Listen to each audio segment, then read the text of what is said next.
Welcome to Marcel Presents Hasho Season 2 powered by Momtaz Herbal এবং hospitality partner হচ্ছে hotel the Cox today. বরাবরের মতোই আমাদের সাথে আছেন আমাদের দুইজন প্রিয় বিচারক, নান আদার দেন তুষার খান এবং আব্দুল কাদের, এবং সেই সাথে আছে আমাদের স্পেশাল মিত্র, স্পেশাল বন্ধুরা, এবং তারা হচ্ছেন আমাদের সবার প্রিয় রাবার ব্যান্ডের সদস্যরা।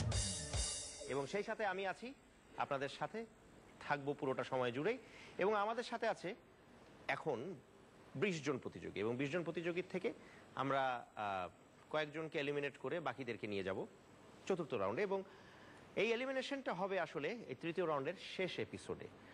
এখন আজকেও গতবারের মতো কোনো এলিমিনেশন নেই, আজকেও শুধু পারফর্মাররা তাদের পারফরমেন্স করবেন এবং বিচারকরা তাদের রায় দিবেন। সুতরাং পারফরমেন্সের কথা যখন চলেই আসলো, একজনের কথা একটু বলতে চাই। তিনি গত এপিসোডে ইনফ্যাক্ট বলেছিলেন দ্বিতীয় রাউন্ডে যে একবার তিনি চিড়িয়াখানায় গিয়েছিলেন এবং চিড়িয়াখানার বানর যারা আছেন, বানর প্রজাতি, তাকে দেখে বিদ্রোহ ঘোষণা করেছিল যে আমাদের চেহারা, ওনার চেহারার এই অবস্থা, উনি বাইরে আমরা ভিতরে কেন, ওকে আমরা কিছুক্ষণ হাসর খাঁচায় একটু বন্দি রাখতে চাই। আসছে সেই লোকটি, অর্থাৎ কুষ্টিয়া থেকে তারেক মাহমুদ।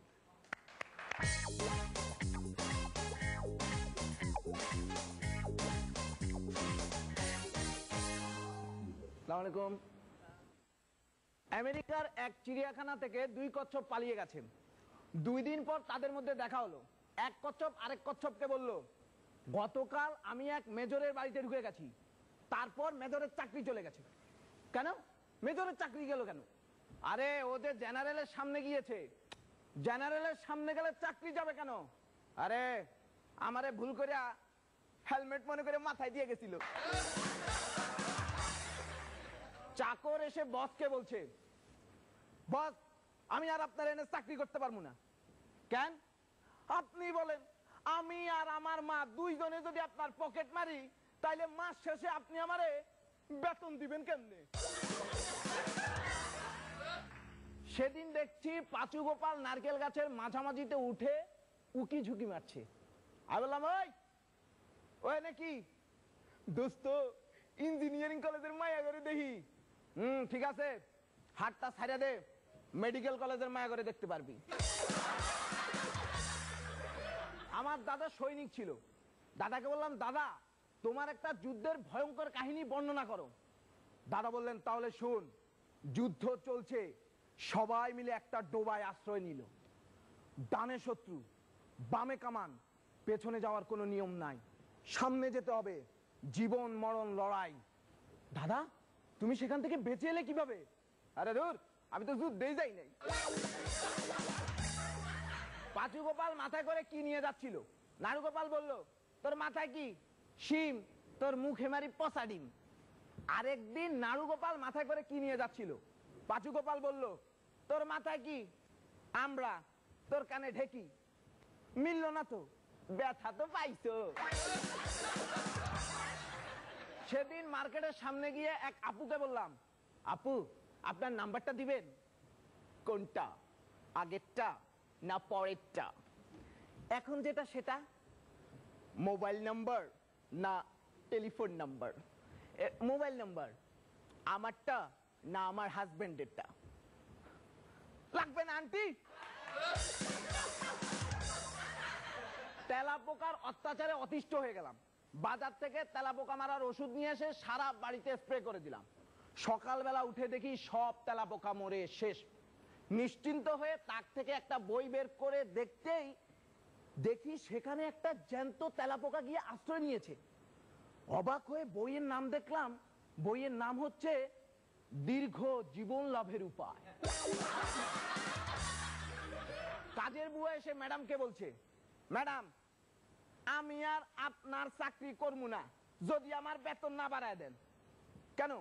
তোমাকে তো গত মাসেই বেতন বাড়িয়ে দিয়েছি। না, 3টা কারণে আমার বেতন বাড়াই দিতে হইব। শুনি কি কারণ? প্রথম কারণ, আমি আপনার চাইতে ভালো মতো কাপড় ধুইতে পারি।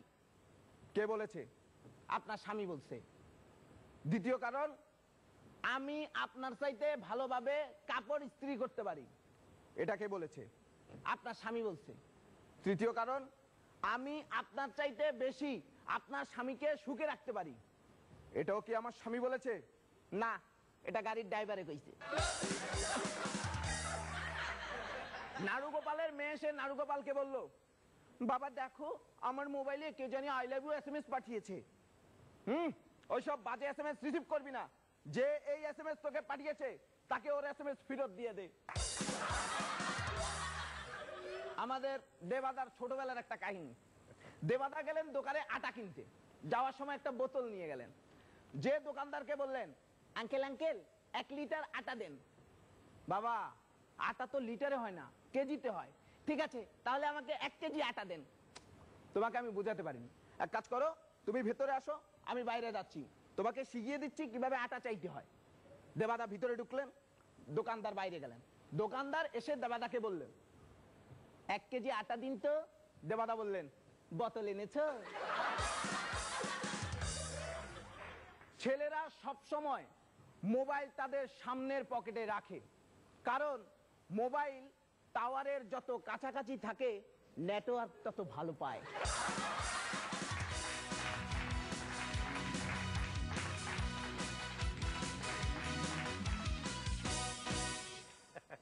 ওর থেকে আমি একটু দূরেই থাকি, নেটওয়ার্কের ব্যাপার আছে। কাদের ভাই? ভালো হয়েছে তোমার মানে স্টাইল, বলার ওয়ে প্রাণবন্ত। Thank you. ভালো হয়েছে, ভালো, বেশ ভালো হয়েছে। Thank you, thank you.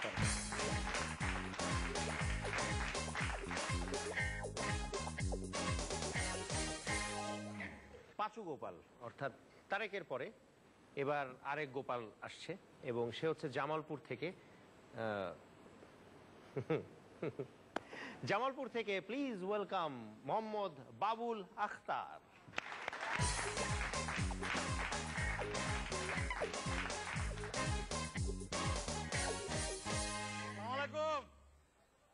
কালো বাসর করে ডুইকাই তার বউরে কইল, দেখো আমি কিন্তু সরল সোজা মানুষ, কোনো আঁকা বাঁকা পথ পছন্দ করি না, আমি সবকিছুই খোলামেলা বইলা দেই। আমি কিন্তু বিয়ার আগে রাত বিরাইতে মাঝে মধ্যে এই দিক সেদিক ঘুরে বেড়াইতাম। বউ কইল, ও তাই তো কই, আপনার এত চিনা চিনা লাগতাছে গে। মারুফ দোকানে যায় কইল, আঙ্কেল আপনার দোকানে কি ঠান্ডা কিছু আছে? হ্যাঁ আছে। তো ওই বোতলের মুখটা একটু খোলেন না। হ্যাঁ খুললাম। আঙ্কেল আঙ্কেল এই বোতলের মুখটা একটু খোলেন না। হ্যাঁ খুললাম। আঙ্কেল আঙ্কেল ওই যে বোতলের মুখটা একটু খোলেন না। হ্যাঁ খুললাম। আরে তুমি একা মানুষ, এতগুলা ঠান্ডা কেমনে খাইবা? খামো না খামো না খামো না। তাই আপনি যখন বোতলগুলা খোলেন ওই যে টুকুস টুকুস শব্দটা করে আমার খুব মজা লাগে। মানিক রাস্তার পাশে দাঁড়ায় দাঁড়ায় হিসি করতেছে। পুলিশ আইসা গেল, এই বেটা রাস্তার পাশে খাড়াই খাড়াই তুই হিসি করতেছ? মারতে মারতে প্যান্ট খুলে ফেলাই তোমার করে। স্যার হিসি করলাম আমি, আপনি প্যান্ট খুলবেন কে? কালো টিভির দোকানে কাজ করতেছে, এমত অবস্থায় হঠাৎ একটা ফোন। ভাবি কল, কালো তোমার একটা বাচ্চা হয়েছে। ভাবি শুনে খুব খুশি হইলাম। তো বাচ্চাটা কি এন্টিনার ছাড়া না এন্টিনার সহ? কালুর বউ কানতে কানতে কালুর শ্বশুরেরা যায় কইল, আব্বা আমি আর ওই কালা জামাইয়ের ভাত খাবো না, আমার গালের ভিতরে থাপ্পড় মারছে। সাথে সাথে শ্বশুরে আরেক থাপ্পড়। আব্বা তুমি আমার মাল্লাকে। কালুর এত বড় সাহস, আমার মেয়ের গালে থাপ্পড় মারে, আমিও ওর বউডারে মাইরা প্রতিশোধ নিলাম। কালু দুই কানে কম শুনে, আবার মুদিমালের দোকানও দিছে। তো আমি যাই কইলাম, কিরে কালু তোর দোকানে আটা ময়দা চিনি এই সমস্ত আছে? আছে, তবে চিনি কতটুকু নিবেন? এই বেটা তোর কি খাওয়ানি আছে?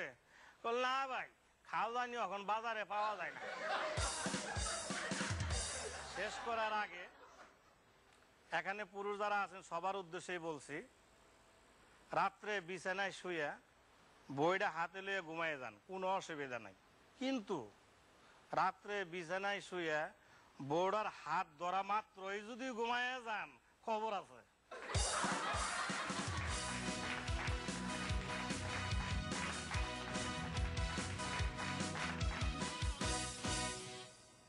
আজকে আপনাকে অনেক মানে নার্ভাস লেগেছে এবং মনে হচ্ছে প্রিপেয়ার্ড না আপনি। আপনার কাছে এক্সপেক্ট করেছিলাম আরো অন্যরকম। তো হয়তো কোনো কারণে ডিস্টার্ব বা কিছু, সেটা আপনার পারফরমেন্সে আজকে চলে এসছে। কাদের ভাই? একটা জিনিস হলো যে নার্ভাস হলে তো চলবে না, আপনাকে ফুল স্পিডে চালিয়ে যেতে হবে। Okay, all the best. Thank you. Thank you.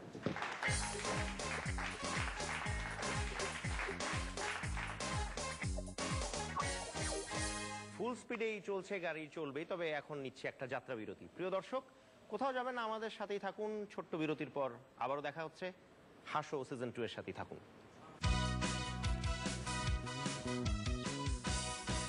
আমার বান্ধবী ডলি কখনোই এক ভুল দ্বিতীয়বার করে না।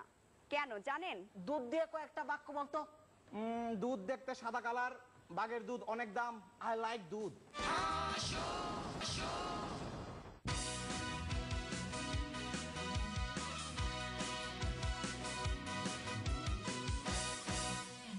Welcome back after very short break. হাসতে এবং হাসাতে, ইনফ্যাক্ট বেশি করে হাসাতে এবার মঞ্চে আসছে জয়পুরহাট থেকে সৈয়দা আলসাবা সুলতানা।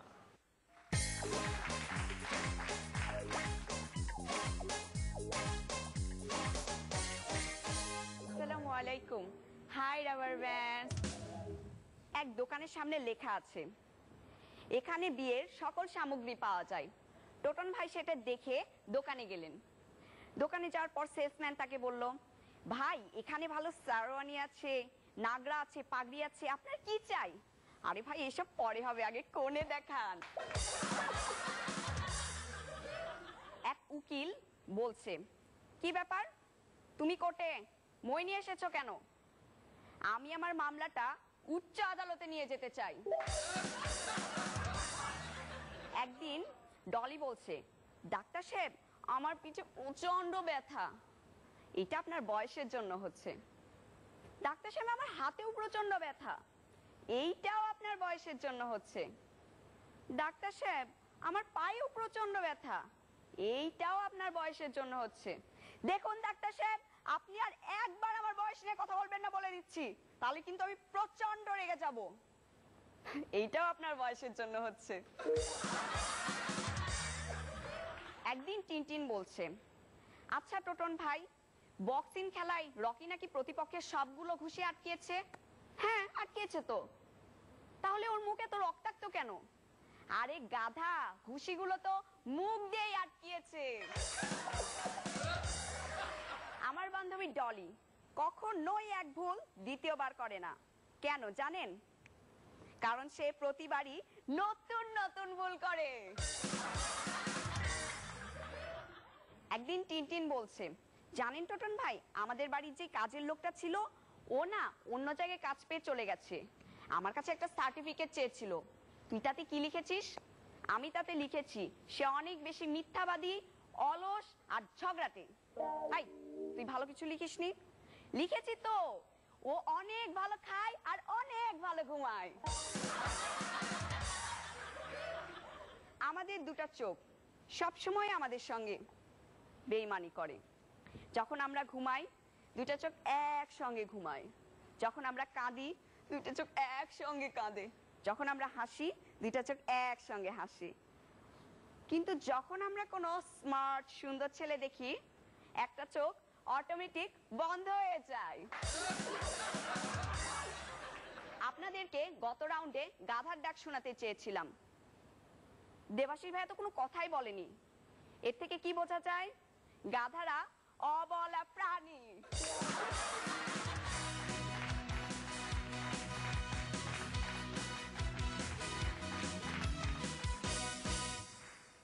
এ থেকে বোঝা যায় যে গাধারা অবলা প্রাণী, আর ও এতক্ষণ বকলো, এতক্ষণ কথা বললো, এ থেকে বোঝা যায় গাধীরা বলা প্রাণী।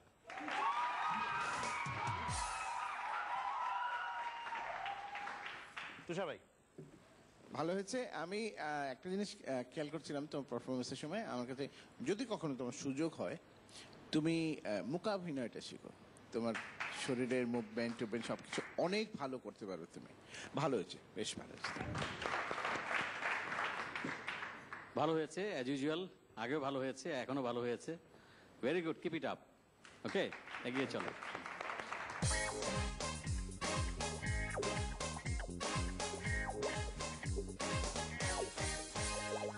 আচ্ছা, আপনারা দুজন একসঙ্গে তো কাজ করা নিশ্চয়ই হয়েছে, কোনো স্মৃতি নিশ্চয়ই আছে, ভালো কোনো স্মৃতি দুজনের একসাথে কাজ করার ক্ষেত্রে। আমরা কিছু কথা শুনতে চাই একজনের সম্পর্কে আরেকজনের। তুষার অ্যাকচুয়ালি একজন ভালো অভিনয় শিল্পী, এতে কোনো সন্দেহ নাই। নিঃসন্দেহে। মঞ্চে কাজ করেছে, টেলিভিশনে কাজ করেছে, চলচ্চিত্রে করেছে, একসাথে করেছি। তো ভালো বিনয়ী। একটি ব্যাপারে আমি তাকে বলবো, সে ভোজন রসিকও। ইদানিং একটা ভোজন বিষয়ক একটা অনুষ্ঠান করছে, সেখানেও বেশ খাচ্ছে। তুষার ভাই, কাদের ভাই সম্পর্কে? আব্দুল কাদের সম্পর্কে কি বলবো? কাদের ভাই সম্পর্কে টেলিভিশনে যারা দর্শক আছেন, দেশে বিদেশে প্রত্যেকেই জানেন যে কাদের ভাই কত ভালো অভিনেতা। এবং আমি কালকে এক জায়গায় বলছিলাম যে ভালো একজন কো আর্টিস্ট পেলে না পারফরমেন্স অটোমেটিক্যালি ভালো হয়। সো কাদের ভাই যদি কো আর্টিস্ট থাকে না, মজা লাগে পারফরমেন্স করতে। Thank you, thank you. এদের দুজনার সম্পর্কে দুজন বললেন এবং আমরা জানলাম। এবং আরেকটা জিনিস আমরা অলরেডি জেনে গেছি যে বিচারক হিসেবে এদের যে ডুয়েট পারফরমেন্স সেটা অনবদ্য অসাধারণ। এবং সেই সাথে ডুয়েট পারফরমেন্সের কথা যখন চলে আসলো, আমরা চলে যাচ্ছি একটি ডুয়েট পারফরমেন্সে। ভৈরব বাজার থেকে আসছেন রানা আর মামনুন।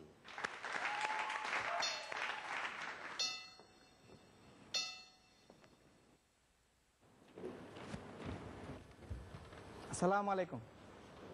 কি দেবাশিস দা, শুনলাম আজকে নাকি প্রথম বেঞ্চে কানে ধরে দাঁড় করে রাখছিল। তোমারে দেখছো নাকি আয়নায়? সবাইরে দেখছি, ও আচ্ছা। সবাইরে কমু কিন্তু কাউরে কমু না। মানে কি? মানে সবাইরে কমু কিন্তু কাউ মানে গরুরে কমু না। স্যার আপনার আসতে তো লেট হলো কেন? আর বলিস না, স্কুলে কতগুলা গাদারে পিঠে মানুষ বানায় আনলাম। খুব মনে ব্যথা করতেছে পিঠে। এই জন্য বেকা হয়ে দাঁড়ায় আছে। তুই দেরি করলি কেন স্কুলে আসতে? স্যার আসতেছিলাম, সিঁড়ি থেকে ধপাস করে নিচে পড়ে গেছি। মিছা কথা কস কেন? সিঁড়ি থেকে যদি ধবাস করেই পড়তি তাহলে তোর আগে আসতি। Sorry sir. তোর প্যান্ট কই? স্যার প্যান্ট তো আছে। আরে স্কুলের প্যান্টের কথা জিজ্ঞেস করছি। স্যার স্কুলের প্যান্ট রাত্রেবেলা পরে ঘুমাইছিলাম যেন সকালে উঠে তাড়াতাড়ি আসতে পারি, কিন্তু কিন্তু কি? সকাল উঠে দিকে বাইসা গেছে। তুই গত পরশুদিন স্কুলে আসিস নাই কেন? ওই স্যার নতুন একটা হাফ প্যান্ট কিনছি তো, এই খুশিতে আসি নাই। তাহলে গতকালকে আসলি না কেন? গতকাল গাইতেছিলাম, দেখি আপনার বাসার বারান্দায় নতুন একটা হাফ প্যান্ট তুলতেছে, ভাবলাম আপনিও খুশিতে আইবেন না। ভালো করে খেয়াল করে দেখতেছি তুই গত এক সপ্তাহে স্কুলে আসলি না, কারণটা কি? স্যার আমার দাদার পাও ভেঙে গেছিল। ও আচ্ছা, দাদার পাও ভেঙে গেছে। কবে? আমার আব্বা শুরু থাকতে। ফাইজলামি করিস না তাহলে কেন আসিস না স্কুলে বল? না মানে আব্বা শুরু থাকতে দাদার যে পাউডার ভাঙছিল ওইটা গত সপ্তাহে ঠিক করেছি, লেগাই নেই। ও আচ্ছা আচ্ছা, তে এখন থেকে নিয়মিত আসবি তো না? হ্যাঁ, সামনের সপ্তাহ আরেকটু ছুটি লাগবে। কেন, আবার কি হলো? যে পাউডার ঠিক করেছিলাম এটা আবার ভেঙে গেছে। হ্যাঁ, দেখ ভাঙাচোরা বাদ দে, তোর গত 3 মাসের বেতন বাকি। স্যার আমরা অনেক গরিব। ও তোরা অনেক গরিব। তোর আম্মা কি করে? আমার আম্মা মানুষের বাসায় গিয়ে গিয়া থালা বাসন ধোয়। কেন, তোদের বাসায় থালা বাসন নাই? না, তাহলে তোরা কিভাবে খাস? আমরা সরাসরি ডাইনিং টেবিল থেকে নিয়ে খাই। ও তোরা খুব গরিব। হ্যাঁ, আমরা এতই গরিব যে আমাদের বাসায় 32 ইঞ্চি প্লাজমা টিভিটা আছে না, হ্যাঁ। ওইটার রিমোটটা খালি অন করার বাটন আছে, অফ করার কোনো সুইচ নাই। আরে বোকা, অন করবার আর অফ করবার বাটন তো একটাই। তাই নাকি? স্যার হ্যাঁ। 1 মিনিট একটা ফোন দেই। দে। হ্যালো আম্মা, 6 বছর আগে যেই সুইচের টিপ দিয়া অন করছিলা ওই সুইচের টিপ অফ হয়ে যাবো গা। তুই না করলি তুই গরিব, তাহলে মোবাইল ফোন পাইলি কই? স্যার আমি গরিব হইলে আমার মনটা বিশাল বড়। মনটা বিশাল বড় কেমনে? মানে যেখানে যেটা পাই নিজের মনে করে লয়ে পড়ি। তোরা যে এত গরিব, তোদের বাসায় ভিক্ষুক টিক্ষুক আসে? হ্যাঁ আসে, যেসব ভিক্ষুকের হাতে লাড়ি আছে শুধু তারাই আসে। তাদেরকে কিছু দেস? হ্যাঁ দেই, কি দেস? লাড়ি দিয়ে বাইরে দেই। এরপরে কি ওই ভিক্ষুক আবার আসে? হ্যাঁ আসে, কেন? লাড়িটা ফেরত দিতে আসে। আহা, বড় বাদর হয়ে গেছিস তুই আজকাল। পড়া শিখছিস? হ্যাঁ শিখছি। দুধ দিয়ে কয়েকটা বাক্য বলতো। দুধ দেখতে সাদা কালার, বাঘের দুধ অনেক দাম, আই লাইক দুধ। ধ্যাৎ, এগুলো একটা হয় নাই। চমৎকার করে একটা বাক্য বল। চুপ কর বিশ্বাসঘাতক, তোকে বিশ্বাস করে আমি ভুল করেছি। দুধ কলেজে আমি কাল সব পুষেছি। এতটুক পিচ্ছি বলাবান খালি বাংলা সিনেমার ডায়লগ দেয়। স্যার দেখতে পিচ্ছিল, আমার ইয়াটা কিন্তু অনেক বড়। ইয়াটা অনেক বড়? কি বড়? আমার ব্যাগটা। ও আচ্ছা, ব্যাগটা। কেন ব্যাগ এত বড় কেন? না আসলে এটা ব্যাগ না, তাইলে আবার কি? এটা প্যারাশুট। প্যারাশুট নিয়ে স্কুলে আসছিস কেন? না মানে আমি ভুলে প্যারাশুট নিয়ে স্কুলে পড়ছি, আর আমার আব্বা ভুলে আমার স্কুলের ব্যাগ নিয়ে বিমান চালাতে গেছে গা। তুই না করলি তোরা খুব গরিব। হ্যাঁ তোর আব্বা বিমান কেমনে চালায়? জানেন না কেমনে? হাতে বিমান লইয়া সারা বাসা ব্রুর করে চালায়। তাইলে আর প্যারাশুটের কি দরকার? ও মা, যদি চালাইতে চালাইতে ছাদ থেকে লাফ দিয়ে পড়ে যায়, এই কারণে আম্মা একটা প্যারাশুট কিনে দিছে। তোর আব্বা কি পাগল? আরে না, আমার আব্বা অনেক শিয়ানা। কেমনে বুঝলি? না গতকালকে একটা জঙ্গি বিমান কিনে আনছে। ও যুদ্ধ খেলবার জন্য? আরে না, মশা মারা লাগে। যেমন বাপ তেমন তার ছেলে। বাবা তোরে আর আমি পড়াইতে পারবো না, আমি বরঞ্চ যাই। স্যার যাওয়ার আগে বিরিয়ানি খাইবেন? বিরিয়ানি? তাইলে আমার একটু দিয়েন। স্কিপ শেষ? হ্যাঁ শেষ।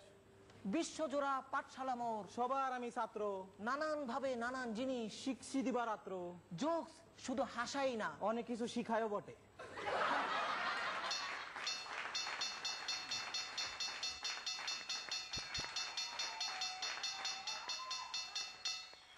পাঠশালা শেষ। মাস্টার সাহেব, তোমাদের ভিতরে সমন্বয়টা আজকে আমি পাইনি, কিন্তু মানে এটা ডুয়েট পারফরমেন্স অথবা বড় মানে 3 জন থাকুক 4 জন থাকুক, ষাট বিষয়টা থাকতে হবে। সেই জিনিসটা কোথাও গিয়ে একটা ঘাটতি। তার মানে তোমাদের প্রিপারেশন কম ছিল। আরো প্রিপেয়ার হতে হবে, আরো ভালো করার জন্য আরো ভালো চেষ্টা করতে হবে। Thank you. শিক্ষক ছাত্রের যে ব্যাপারটা, এর মধ্যে কিছু যেন অন্যরকম কিছু ঢুকে গেছে। এই ব্যাপারগুলো একটু কমাতে হবে আমার মনে হয় স্ক্রিপ্ট থেকে। তো ভবিষ্যতে এই দিকটা খেয়াল রাখতে হবে। হ্যাঁ, okay, thank you. Thank you.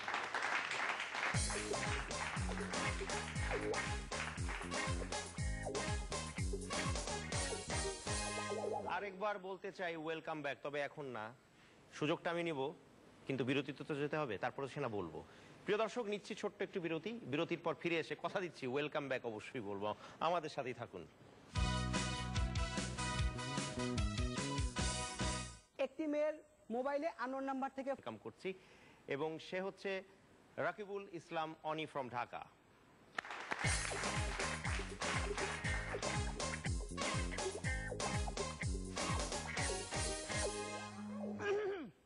সবাই ভাবতাছে আজকেও যুদ্ধে নামার আগে অস্ত্র ঝালাই করতেছি। আরে ওইসব কিছু না, আজকে সত্যি সত্যি কাশি হয়েছে। Rubber band. এবার আসসালামু আলাইকুম। আসসালামু আলাইকুম। শুরুতে দেবাশিসদার জন্য একটা ভালো খবর আর একটা খারাপ খবর আছে।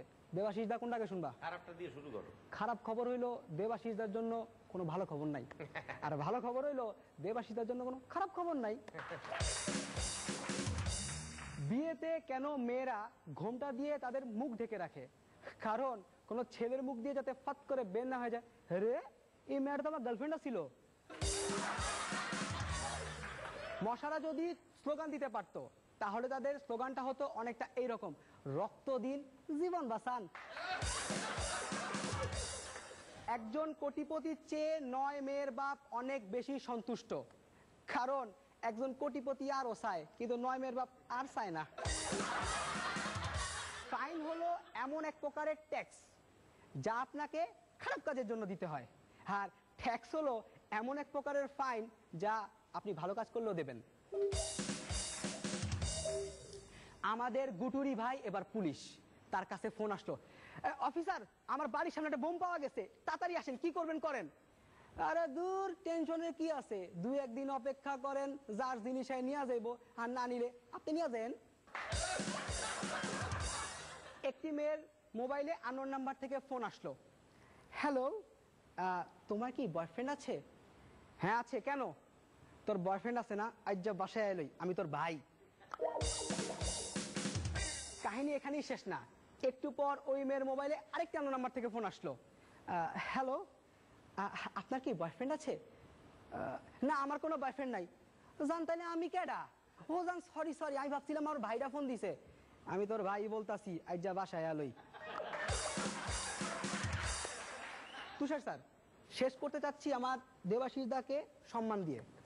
আমার কাছে বলিউডের আমির খান, শাহরুখ খান কোনোই বেল নাই, আর হলিউডের টম ক্রুজেরও কোনো বেল নাই। আমার কাছে দেবাশিস দা অনেক উপরে।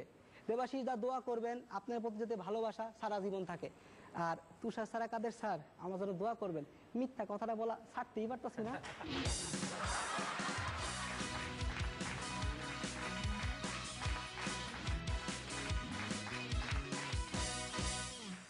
এই সত্যবাদী ছেলেটির সম্পর্কে কিছু বলুন। না, ভালো, প্রাণবন্ত এবং উপস্থাপনা ভালো। আমি আশা করি সে আর একটু যেতে পারবে ডেফিনেটলি, এবং তার উপর নির্ভর করছে সবকিছু। তার চেষ্টা আছে এবং কোয়ালিটি আছে জোকস পরিবেশন করার। Okay, so wish you all the best. Thank you. Thank you. Tushar ভাই, অনেক সাবলীল ছিলে, জোকসগুলো ভালো ছিল, এবং আমিও কাদের ভাইয়ের সাথে বলি, তুমি ভবিষ্যতে আমরা হয়তো তোমাকে পাবো আবার। তুমি ভালো করো, চেষ্টা করো, ভালো। Thank you.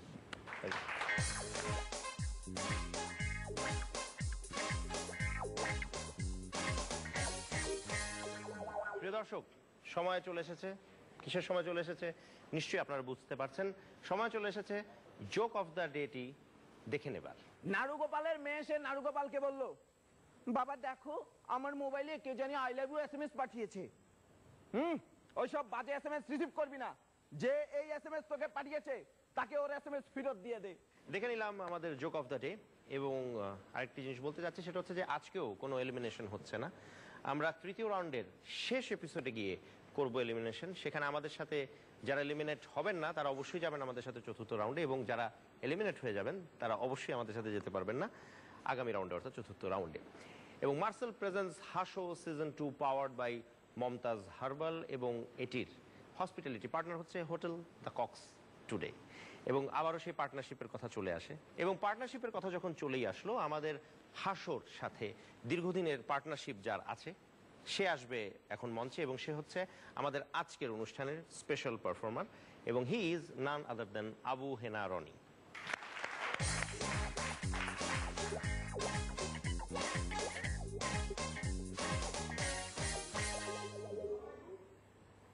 নেতারা বক্তব্য দেওয়ার পরে দেখবেন এই সাইনটা প্রদর্শন করে। এটা আসলে কিছুই না, জাস্ট এই আঙ্গুলটা দিয়ে ব্যালেন্স করে। তো আমাদের তুষার ভাই প্রতিদিন নতুন নতুন একটা করে জামা পরে আসে, তো কারোর সাথে হ্যান্ডশেক করলে হাতটা ছাড়তে চায় না যতক্ষণ পর্যন্ত না লোকটা না বলে জামাটা হেভি হয়েছে। তো সেদিন আমার সাথে হ্যান্ডশেক করে আর হাত ছাড়তেছে না। আমি বললাম হাত ছাড়েন, আপনার জামাটা পুরাতন। বোতামটা নতুন লাগাইছি না। তুষার ভাই, আপনার বাড়িতে একটা মুরগি আছে, প্রতিদিন একটা করে সোনার ডিম দেয়, প্রতিদিন একটা করে সোনার ডিম দেয়। তো মুরগিটা হঠাৎ ডিম দেওয়া বন্ধ দিল এবং আপনি অভাবে পড়লেন, তখন আপনি কি করবেন? একটা মোরগ কিনলেই তো হয়।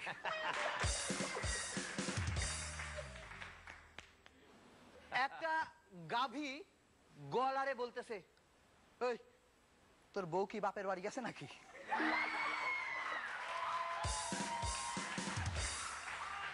তো আমাদের হাসান ভাইয়ের খুব বুদ্ধি, তো উনি খুব চালাক। তো রাস্তা দিয়ে বের হয়েছে, হঠাৎ করে দেখে একটা সাইনবোর্ডে লেখা যে এই লেখা যে লেখছে সে হলো বুদ্ধিমান, আর যে পড়তেছে সে হলো গাধা।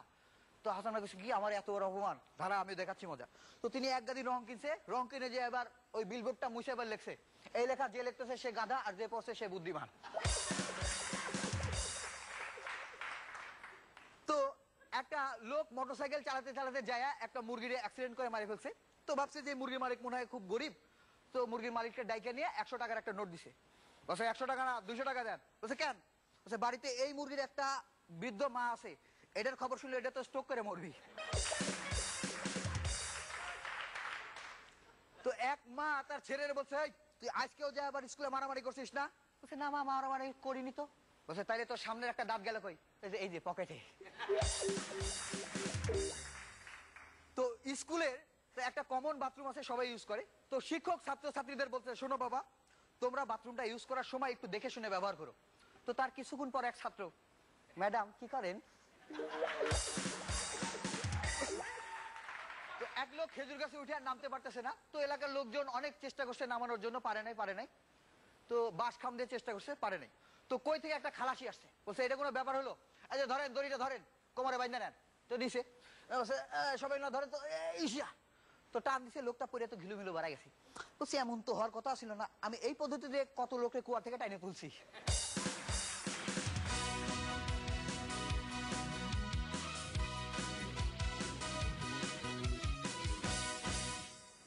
রনি সম্পর্কে মনে হয় নতুন করে বলার কিছুই নেই, তারপরেও জানতে চাইছি।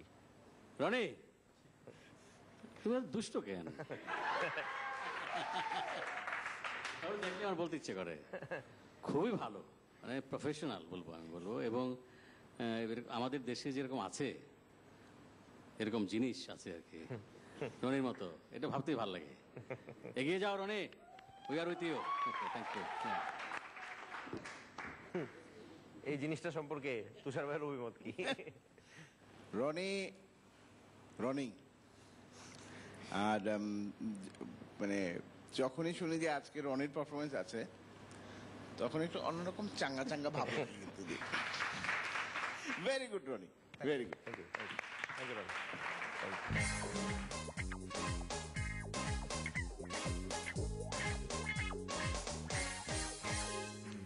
যাই হোক, রনির এই জমাট পারফরমেন্সের পরে আমাদের অনুষ্ঠানের বিদায় ঘন্টাও বেজে গেছে।